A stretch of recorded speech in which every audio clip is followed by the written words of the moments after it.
If you missed our first video, we're talking about how to play the piano and sing at the same time, or play so that someone else can sing.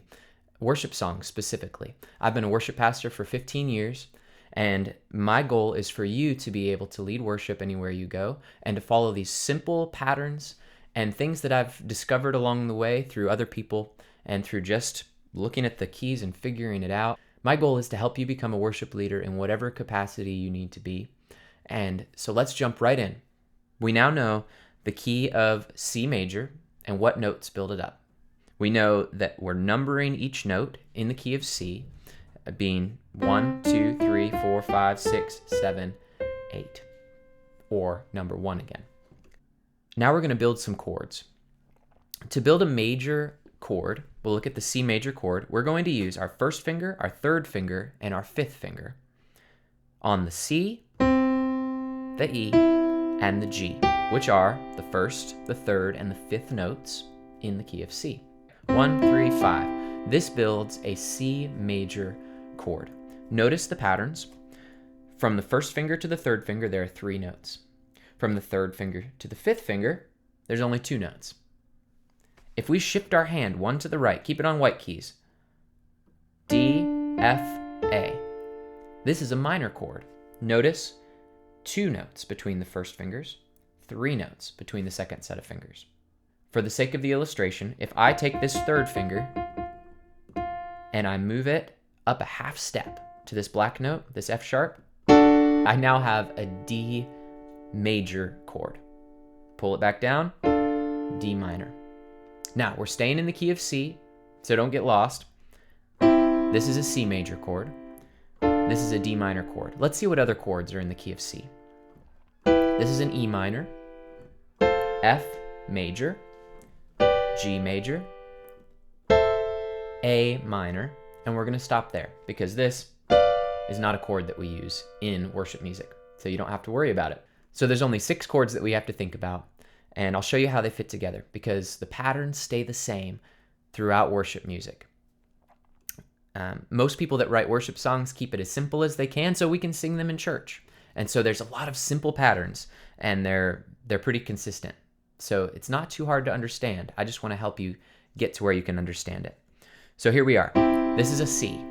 Now we're going to number our chords instead of just numbering our notes. We know that this is the first note in the scale. Now which one's the 4th note in the scale? The F. So a C is a C major chord. That is the number 1 chord. Now if I jump to the number 4 chord, it is the F major. Notice it's the same exact shape as the C major. We're going to go up one more, and now we're at the G major, which is, in the key of C, the 5th note, which makes this the 5 chord. So I'm going to assign these the 1 chord, the 4 chord, and the 5 chord. And whatever key you're in, if I call out the 1 chord, the 4 chord, or the 5 chord, it will always be a major chord. If I call out the 2 chord, the 3, or the 6, it's always a minor chord.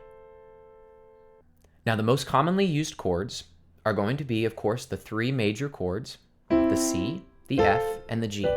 The next most popular chord is the 6, which is the A minor in the key of C. The next most popular used, not quite as often, but this one's used quite a bit, will be the 2, which is the D minor. Notice that that's the 2, because the C is right here, the D is the 2nd note in the C scale. And the least commonly used chord, but it still does show up, is the 3, which is the E minor. So let's put these together a little bit. Bring in your left hand now. We're going to play the C major chord with our right hand, and we're going to play the C with our left hand. Down below. Here's the C. Now let's slide up to the F. Slide up to the G. Let's go up to the A minor. And how about the D minor, the 2? And the 1. Now let's do that again, but let's number them instead of calling them by their letters. So listen. This is the 1. Here's the 4. The 5. The 6. the 2, let's do the 3, and the 1. Very good.